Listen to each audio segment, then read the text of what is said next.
Hey, thank you all for coming out here this morning, and man, I'm kind of excited about Doc and what's going on out here. So we're getting close to D-Day. And then don't get confused. Saturday, we're going to be voting for mayors. So all you mayors, hold your hand up. I know we got some mayors in here. And city council. And then everybody's going to go, oh my God, thank goodness it's over with. We get all this craziness over with. Well, it ain't over yet. So, hey, Mr. Smith, how are you, brother? Good to see you. Thank you for being here. So, and this is what's really important. So, and I really want to hone in on this, is that the importance of staying engaged. Early voting is going to start on, I think if my memory serves me correct, the 16th.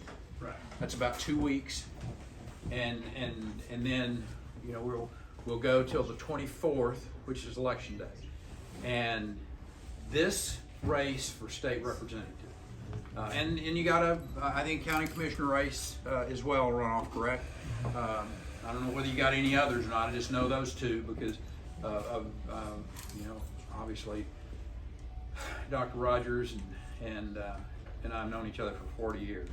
So he's only been in the state house for a couple of years, but I've known him for a long time, and he's the real deal. And I think it's so important for us as parents. In my case, grandparent, who our children are counting on the education that they're going to get in our public schools to carry them to that next level in life, and having a really strong advocate for them, and that's Glenn Rogers. So and there's other important things that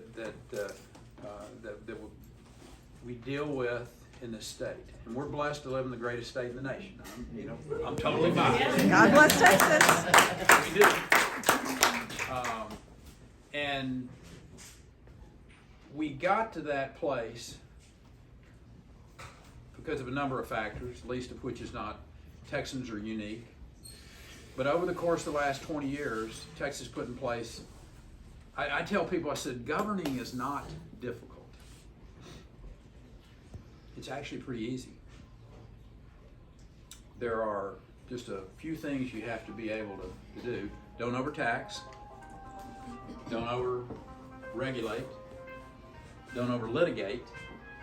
And have accountable public schools. Because what accountable public schools says is you're going to have a skilled workforce.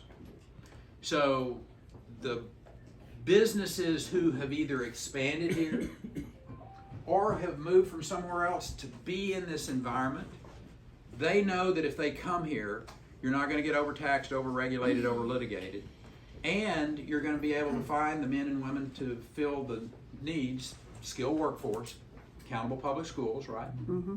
That's what those are the four things, and they're really pretty simple, right, Glenn?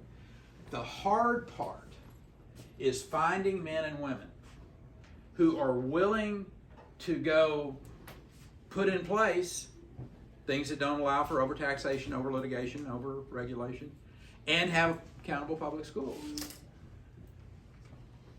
And guess what? That requires negotiating. If you roll into Austin, Texas and say, it's my way or the highway, get your thumb out. Because you're fixing to be on the highway. And I'm going to tell you, this guy understands you got to sit down and negotiate. And I'd whole lot rather have a half a loaf than no loaf. Mm-hmm. And I'm going to tell you, his opponent is a no loafer. He just, pull the hand grenade and roll it out there and blow up the, if you don't do everything exactly my way, then we're not going to do anything. And that's just, number one, I think that's so narrow-minded. I worked down there for 35 years as a state rep. Matter of fact, we had a couple of counties that we shared back west of here in his initial district, Stevens County, Shackford County, Hood County, and that was 35 years ago. But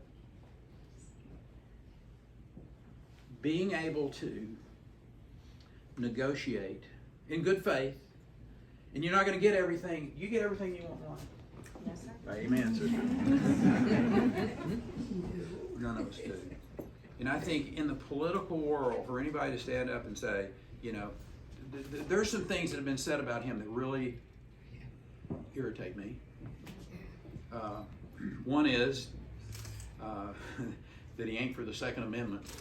I mean, that on its face, I'm telling you, if Glenn Rogers was not for the Second Amendment, if I had any question about whether or not Dr. Rogers might be a little bit weak on the Second Amendment, I wouldn't be in this room.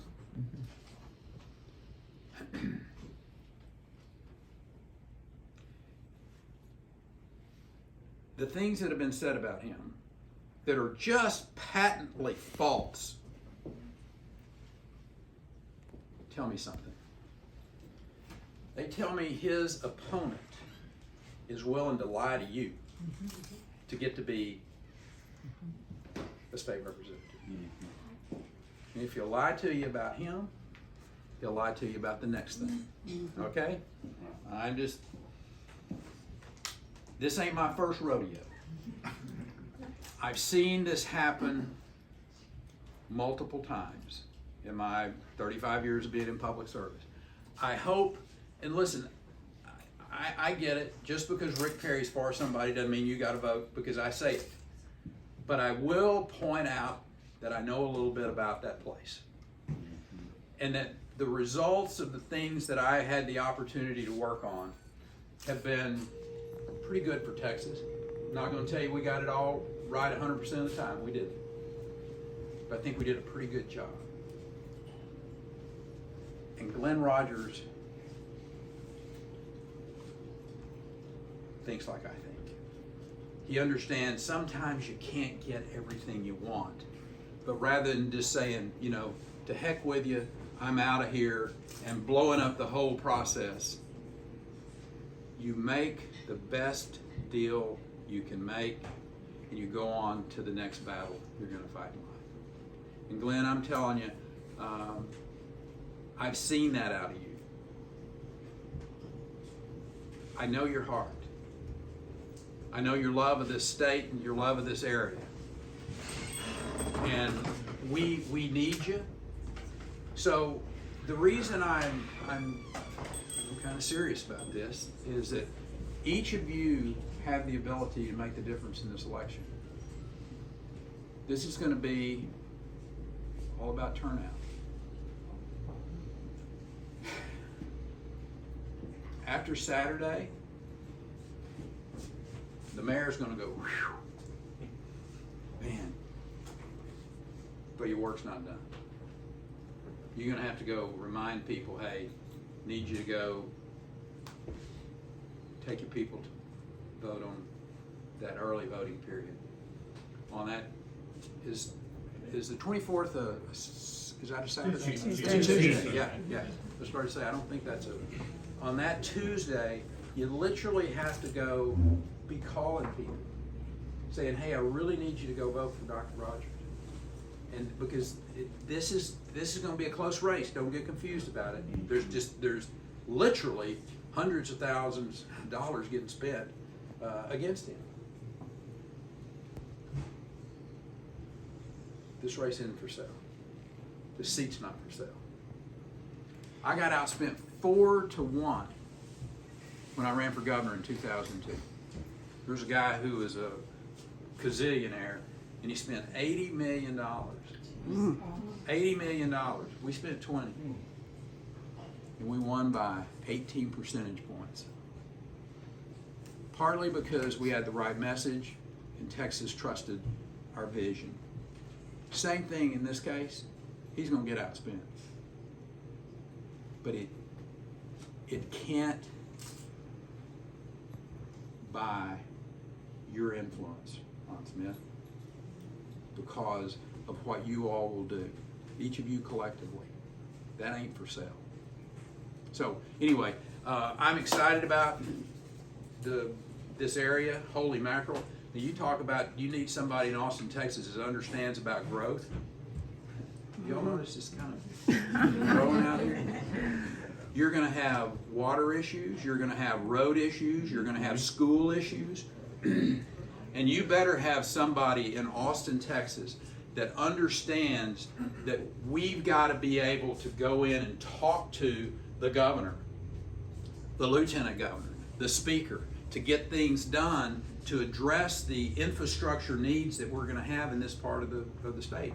I mean, they're coming.